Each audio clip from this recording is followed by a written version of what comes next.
Salut à vous. Nous allons nous amuser un peu dans cette petite émission comme promis. Elle est enregistrée dans des conditions de direct, hein. Donc vous excuserez la qualité du son. Devons-nous prier Dieu pour la CAN 2021 qui se prépare au Cameroun? Ou alors prier pour l'Africafoot? Prier pour Eto'o ou pour Njoya? Prier pour le gouvernement, prier pour le peuple camerounais. À quel saint se vouer? Chers amis, les dieux du football ne sont certes pas le Dieu créateur du ciel et de la terre. Toutefois, le cas de la Coupe d'Afrique des Nations qui se prépare au Cameroun est légendaire. S'y ajoute la bataille pour la mainmise sur la Fédération camerounaise de football. Il ne nous reste plus qu'à prier Dieu. Mais quel Dieu? Sinon, que faire? C'est ce que nous allons voir avec notre invité, Charles Lwanga, que nous aurons au téléphone depuis l'Italie. Restez à l'écoute. Nous accueillons les nouveaux venus sur cette chaîne, Verbum Media. Chers amis, n'oubliez pas de cliquer sur s'abonner et sur la clochette qui suit. Faites-le dès maintenant pour ne pas oublier. Venons-en à notre invité. Agent sportif au Comité national italien, Charles est professeur certifié d'éducation physique et sportive et médiateur culturel. Ancien gardien de but dans les championnats de football du Cameroun, il est plus connu sous le pseudonyme de Dinozof, surtout après avoir gagné la Coupe du Cameroun en tant que gardien de but du canon Pakoum, le grand canon de Yaoundé des années 90, je crois que c'était précisément en 93. 11 sélections avec les U23, 5 sélections avec les Lions indomptables seniors. Bonjour Charles. Bonjour, bonjour. Tu nous reçois bien? Disons 4 sur 5. Moyennement. C'est ça les conditions du direct, surtout que tu es au téléphone. C'est déjà pas mal comme ça. Et là, tu nous reçois de quelle ville? Je suis en Italie, plus précisément à Frosinone. À Frosinone. Alors, heureux de te recevoir dans cette brève émission de la nouvelle chaîne que tu connais déjà, Verbum Media. Nous te connaissions très croyant et très sportif en même temps. Comment ces deux choses sont-elles compatibles? Nous autres, nous savons que les grands sportifs sont ni plus ni moins que des sorciers ou des magiciens. Que peux-tu nous dire par rapport à cela? C'est ce qu'on m'a fait croire dès la jeunesse, qu'un grand sportif ne pouvait pas améliorer sa performance sans passer par d'autres pratiques. Heureusement que moi-même, je m'y suis lancé, j'ai goûté et je peux témoigner qu'il est facile pour un pratiquant, pour un chrétien, d'être sportif. Parce que déjà, le sport, dès la base, c'est un don de Dieu. Et qu'il faille seulement développer ses capacités pour avoir une bonne performance.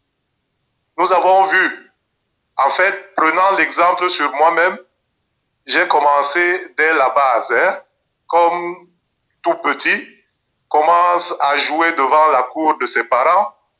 J'ai commencé dans une formation que nous-mêmes, les jeunes, avions créée, qui s'appelait Sardine Club, au village. Ah bon, parce que vous aimiez beaucoup la sardine, certainement. Et à l'époque, pour voir une sardine, c'était pas donné à n'importe qui. Donc, pour revenir à notre communication, nous avions formé cette équipe des jeunes et dès la base, j'ai initié à jouer comme gardien de but. aller au collège, j'ai joué comme gardien de but, au lycée gardien de but. Et finalement, un jour, quelqu'un qui passait voyant les matchs d'interclasse m'a repéré et m'a dit que tu peux faire un gardien de but dans mon équipe. Et j'ai commencé à 18 ans à jouer en deuxième division à l'Est. Stade de Cameroun, oui. L'Est du Cameroun, oui. Après Stade de Bertois, je suis allé en première division avec Colombe de Saint-Mélima. Colombe de Saint-Mélima, je suis passé vers Olympique de Volier qui était déjà presque une équipe professionnelle. Et jusque-là, tu nous assures que tu n'as pas trempé. Tu disais tout à l'heure que tu as goûté toi-même. Tu as goûté à quoi? À la sorcellerie, à la magie, à la secte? Mais tu sais, chaque joueur ou bien chaque sportif a sa sorcellerie qu'il utilise. La mienne, c'était le chapelet. Donc, le rosaire, là, que l'on connaît. Oui, justement. Parce que avant chaque match, je faisais au moins un rosaire avant d'aller jouer. Et généralement, les matchs se passaient les dimanches.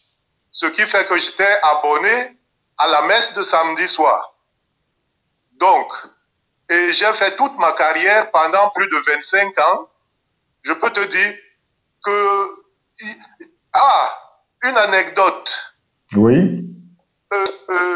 Que je peux te raconter. Je me rappelle à un match, le magicien du club, entre guillemets, est venu me dire que, oh, mais écoute, le match là est tellement difficile pour nous, tu peux prendre ceci, tu mets dans ton pantalon. Parce que à l'époque, on jouait avec des pantalons. Alors, tu peux pas imaginer ce qu'il m'a donné. Une aiguille de plus de 15 centimètres de mettre dans le pantalon. Tu peux imaginer. Mais... Pour un gardien de but, avec une aiguille dans le pantalon, je vais tomber comment?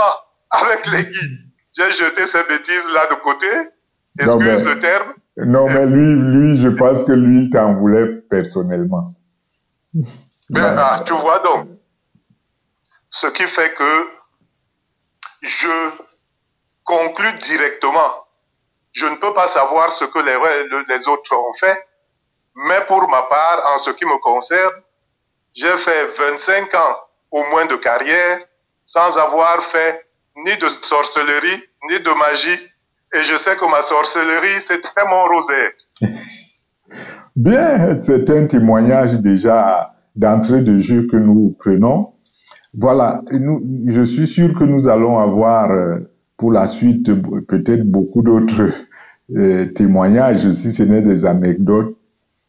Alors, est-ce que nous pouvons croire vraiment que tout ce que l'on nous raconte, il faut entrer dans ceci, il faut être affilié à cela, est-ce que nous pouvons croire vraiment que la vraie magie, c'est le travail dans le football? Il y a une star camerounaise de football qui aime souvent le dire. Bon, c'est pas à moi de citer son nom. Peut-être que les sportifs eux-mêmes, comme toi, peuvent citer. Est-ce que c'est vrai? Des anecdotes, j'en ai vraiment. Parce que dans une carrière sportive, si tu n'as pas d'anecdote, ça ne vaut pas la peine. C'est que tu n'as pas fait une bonne carrière. Mais ce que je vais te raconter là, et à tes auditeurs, c'est pas un problème de magie, c'est un problème très concret. Nous jouons contre une équipe, je jouais encore dans la Colombe de Saint-Mélima, nous jouons contre une équipe qui était favorite à l'époque, Diamant de Yaoundé de Zunja, qui est venu avec l'esprit professionnel. Il a fait une très bonne formation, une grande équipe qui jouait à Yaoundé au Cameroun.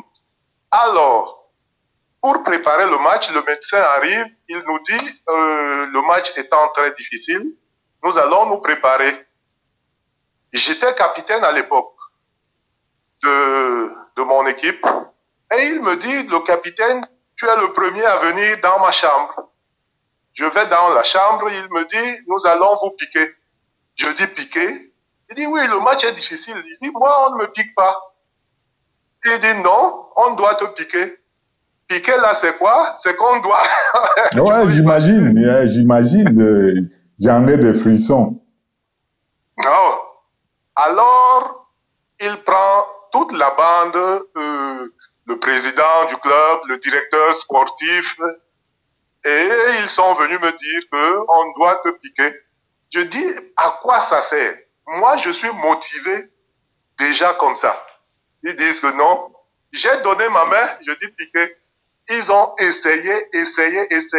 L'aiguille n'est pas entrée. Après, ils ont dit, oh, nous, on sait que les Bassas sont des sorciers, parce que je suis un Bassa du Cameroun, dans le centre. Et nous savons que les Bassas sont sorciers, la médecine ne connaît pas la sorcellerie, nous, on doit tout... Ils ont cherché en vain. Ils m'ont dit, dehors, sors. Alors là, à partir de ce moment, toute l'équipe a eu peur de moi, que j'étais le plus grand sorcier de l'équipe. Vraiment? Alors, c'est une anecdote. Mais pour ce qui est de la magie, je me rappelle, on me disait quand j'allais jouer au canon, oh écoute, le canon c'est des grands sorciers, comme vous jouez la Coupe du Cameroun, vous allez tuer des chiens noirs, vous allez dormir dans des cimetières, et rien de tout cela. Je ne peux pas dire qu'ils ne faisaient pas de la magie parce que je n'étais pas là où les dirigeants étaient. Mais en ce qui me concerne comme joueur, je n'ai jamais rien vu de cela. C'est très étonnant. très étonnant. Bon, merci. Je crois que cette... Oui. Non, tu as la parole. Hein. Oui. J'allais dire que ce que ce joueur a toujours dit, cette vedette a toujours dit, si tu ne travailles pas, tu ne progresses pas. Mais il est un fait, c'est que c'est pas seulement le travail qui compte, le travail physique, parce qu'il faut également avoir le travail intrinsèque, la motivation intrinsèque. Si tu n'es pas motivé, même si tu travailles comment, tu ne peux pas aboutir à tes objectifs. Donc le travail psychologique, l'environnement... Oui, tout ça compte pour améliorer la performance. Tu ne peux pas ne pas manger après un entraînement, te nourrir ton muscle, pour dire que non, on va voir, peut-être le chapelet va nous aider. Non. Donc, tout concourt à un bon développement de la performance. Donc, le travail physique, le travail psychologique, la ration alimentaire, l'environnement, tout ça compte. D'accord. Je crois que c'est une très bonne entrée de jeu. Nous allons progresser. Parlons un peu de la Fédération camerounaise de football. Le cas de la FECAFOOT, ton ancienne fédération, est atypique. Actuellement, tu es dans une fédération, tu es affilié à une fédération ultra professionnelle d'Italie, tout le monde connaît. Mais est-ce qu'il y a d'autres cas, comme le cas du Cameroun dans le monde? Qu'est-ce qui ne va pas? Cela va aller à presque 15-20 ans que nous n'arrivons pas à stabiliser une fédération nationale. Je ne peux pas dire comme toi que c'est un cas atypique. Ah bon? Parce que le football donne trop de passion. Et à cela s'est ajouté un fait économique qui procure beaucoup d'argent. Oui. Donc c'est chacun qui cherche à y entrer. Et je me rappelle la fédération nigériane à côté du Cameroun là, en Afrique de l'Ouest, a eu les mêmes problèmes comme la fédération camerounaise. Mais l'État a vite vu de résoudre ce problème en retirant l'agrément à leur fédération. Tu vois, il est bien vrai que la fédération est, disons, c'est déjà sous tutelle du ministre des Sports. Et c'est la FIFA qui couronne toutes les fédérations. Ce qui fait que c'est le gouvernement qui donne l'agrément à la fédération pour faire les activités de la FIFA. Maintenant, si le gouvernement retire la fédération, il n'y a plus de football. Et c'est ce que le Nigeria a fait pour assainir le milieu. Je crois qu'on peut également arriver à ce niveau-là. Ah, mais ça, c'est une solution que je n'avais pas encore entendu envisager au niveau du Cameroun, parce que on nous rappelle tout le temps qu'il s'agit d'une association privée, que l'État n'a absolument rien à y voir. C'est l'État qui donne l'agrément, comme j'ai dit. Oui. Qui donne l'agrément à la fédération que maintenant, je voudrais que tu existes. C'est une association qui est au Cameroun et c'est le Cameroun qui donne cet agrément. S'il veut retirer l'agrément, il retire et la fédération n'existe plus. Ou alors il fait créer une autre fédération, quoi. Oui, oui, oui. Après peut-être 2 ans, 3 ans, pourquoi pas 4 ans. Pour oublier tout ce qu'on a eu à faire avant. Oui. Et il crée l'association camerounaise de football. Oui. Ça peut exister. Merci, merci. Alors, dans le cas d'espèce, nous sommes ici en face de 2 candidats majeurs qui s'empoignent et l'on peut voir clairement, sans avoir besoin de faire des enquêtes très approfondies, qu'il y a un qui est adopté, on pourrait même dire qui roule pour l'establishment, et l'autre qui est plutôt populiste. Alors, est-ce qu'on peut prier Dieu dans ces circonstances-là? Et s'il faut prier, quelle prière on peut formuler? On aime bien le pays, mais on a l'impression d'être démunis. Faut-il prier pour ces élections qui arrivent dans quelques jours? En faveur de qui? Pour quel espoir, à ton avis? Mais je dis que s'il faille prier, c'est prier pour le Cameroun. C'est pas pour la fédération. Prier pour le Cameroun pour que les mentalités des Camerounais changent. Tu peux pas imaginer qu'une fédération comme celle du Cameroun, où il y a les sentences à exécuter et on les exécute pas. Où il y a un règlement intérieur à suivre, on ne le suit pas. Et maintenant, on nous présente une élection qui, pour moi, ne sert à rien. Parce que, quel que soit le gagnant, le candidat qui est supporté par l'establishment, comme tu as dit, ou le populiste, après la CAN qui va se dérouler. Nous commençons à la base, parce que quand je regarde comment ces élections ont commencé,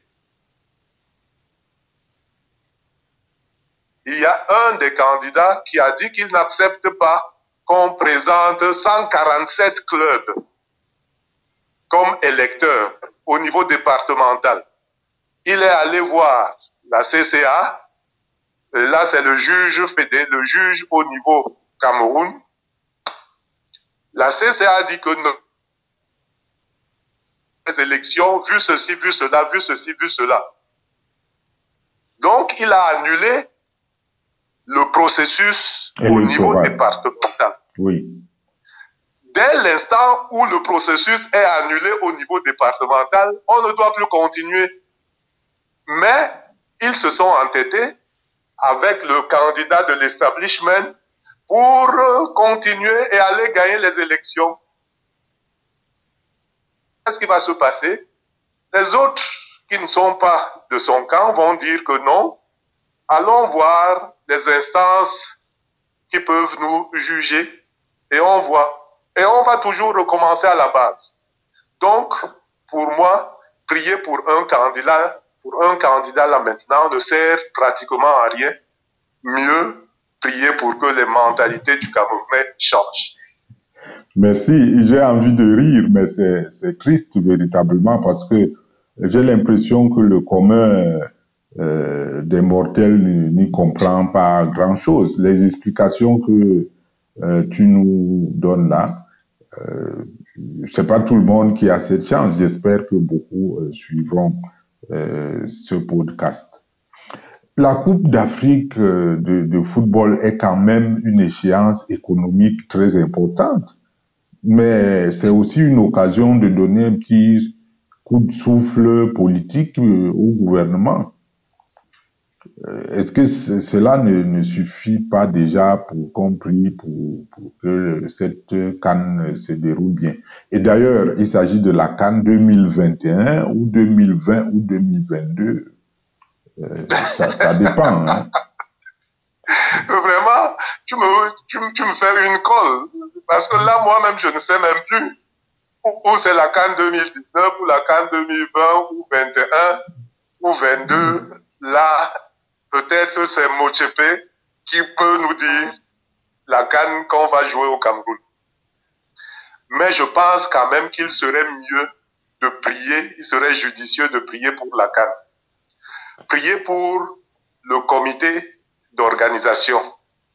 Parce que quand je pense la CAN d'Angola qui s'est déroulée en 2010, si j'ai bonne mémoire, le 8 janvier, l'équipe angolaise qui traversait la province de Cabinda a eu une attaque terroriste, perdant 2 membres de la délégation avec 9 joueurs titulaires gravement blessés. Et ils ont continué quand même pour aller faire cette compétition. Et j'ai peur que les mêmes choses, les mêmes effets... Les mêmes causes produisant les mêmes effets. Oui, merci. Parce que quand je regarde la poule de Limbe, je me demande si cela ne peut pas se faire. Oui. Donc, il faut vraiment prier. C'est une motivation suffisante. Donc, maintenant, tu as parlé d'un problème économique, politique. Je constate qu'au Cameroun, et pas seulement au Cameroun, hein, les politiques profitent souvent du sport pour se propulser dans l'arène politique et au détriment des sportifs et des footballeurs. Donc, oui. La CAN qui arrive là, qu'on laisse d'abord les politiques, et qu'on donne cette place aux sportifs pour qu'ils méritent vraiment de fêter leur fête. Si tu m'acceptes la tautologie. Oui. On se rappelle quand même que la CAN s'est déroulée au Cameroun il y a de cela une 50aine d'années, non? Oui, en 72. Et après la CAN, il y a des centaines de personnes qui ont été emprisonnées pour leur gestion de la préparation et du déroulement. Tu n'as pas peur que cela peut se reproduire? Le Camerounais n'a pas honte. Hein? Quand je parle du Camerounais, je parle de ceux qui ont la gestion financière, la gestion humaine, la gestion, on peut citer plusieurs gestions. Oui. Il n'a pas peur, il n'a pas honte. Il a perdu le sens de la vie sociale, il a perdu tout sens du bien. Tu peux pas te rendre compte que pour un stade comme celui d'Olembe, qui a déjà presque 12 ans dans la construction, et qu'on ne réussit pas à le livrer. La première date de livraison était prévue le 30. On dit que non, il y a des problèmes techniques. On dit le 3, on dit non, à une date ultérieure. Et maintenant, on défend même aux passants de filmer le stade. La société de construction a sorti un communiqué disant que s'il attrape quelqu'un en train de filmer le stade, ça fait 10 millions d'amendes, on confisque l'appareil, le téléphone. Je ne sais pas sur la base de quel droit, mais serait-on déjà dans une société de non-droit? Je ne sais pas. Donc voilà. Et en plus, tous les milliards qu'on a eu à dépenser et se résument seulement au niveau du stade là maintenant. On ne parle plus du complexe, là où on parlait des hôtels, on parlait des stades, on parlait des autres stades de ce type de... Non. Ce qui me fait peur, c'est que après la CAN, si le Camerounais veut vraiment faire les comptes, il y aura des emprisonnements comme en 1972. Je suis sûr. Ouais. Alors là, nous, on a besoin de prendre quand même un temps après ces graves crises successives de Corona, après les grosses peurs, les décès à n'en plus finir. On pensait quand même que la CAN serait un moment où nous allions souffler, nous allions rire. Bon, ne fût-ce que pour ça, nous pouvons prier Dieu, non? Il est toujours bon de prier Dieu, même si la CAN n'existe, même si la CAN n'existe pas. Tout homme doit exercer sa louange envers Dieu. Le fait de nous donner le souffle de vie même, on doit le louer pour ça. Et maintenant, pour la CAN, comme tu le dis, ça devrait être un moment de joie, un moment où on oublie vraiment nos différends. Tu sais, pour ceux qui ne le savent pas, le Cameroun, c'est comme le Brésil au niveau du football. Parce que c'est devenu l'opium du peuple. Que tout Camerounais a son œil, même s'il n'a pas l'œil, il a quand même l'oreille sur le football, surtout des Lions indomptables. Et quand un événement comme la CAN arrive, où on veut brasser tout le monde, toute la société, il n'y a plus de clivage. C'est ni un politique, moment ni ethnique, ni religieux. Doit se vivre. Oui. Donc je pense quand même au moins pour ça, on peut élever une prière à Dieu. Oui. Alors, il nous reste juste une minute, Charles. Nous ne pouvons pas nous quitter sans quelques points forts en guise de conclusion. Je retiens, moi, que tu nous rassures que le croyant peut être une star de football, disons, en général, un sportif de haut niveau, sans besoin d'adhérer à une confrérie magique ou à une secte. C'est de cela? J'ai bien suivi? Et je suis en train de prendre l'exemple sur moi-même. Oui. Je peux pas te dire que tu as été une très grande star. Non, mais le fait d'avoir quand même... L'équipe nationale de ce pays. Oui, oui. Qui nationale des moins de 23 ans, qui a joué à l'équipe nationale senior sans pratique, sans ordre ésotérique. L'exemple sur moi pour dire que ceux qui peuvent le faire doivent le faire. Et que ceux qui comptent sur la magie, vraiment, c'est du bluff, entre parenthèses. Bien. Alors, dans le cas de la CAN au Cameroun, tu nous dis aussi que les croyants peuvent bien prier, mais plutôt en orientant leur prière vers le changement des mentalités des Camerounais. Parce que la prière non plus n'est pas une magie. Et justement, et la prière, qu'on n'oriente pas seulement notre prière à la victoire. que à la victoire ceux du qui sont de Cameroun. l'autre côté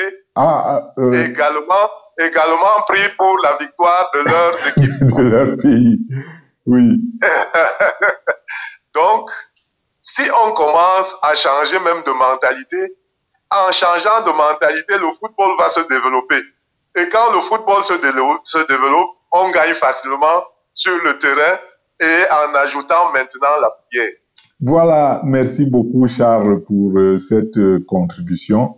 J'espère que tu nous aideras à débriefer les matchs en janvier prochain, Dieu voulant. J'espère avoir le temps. C'est moi plutôt qui vous remercie de m'avoir donné l'opportunité d'entrer dans le monde de Verboom. Et là, sois le bienvenu et reste-y, ne sors plus. Merci. Alors, amis auditeurs qui nous avez suivis, vous qui avez suivi ce podcast, nous ne pouvons que vous remercier. Partagez.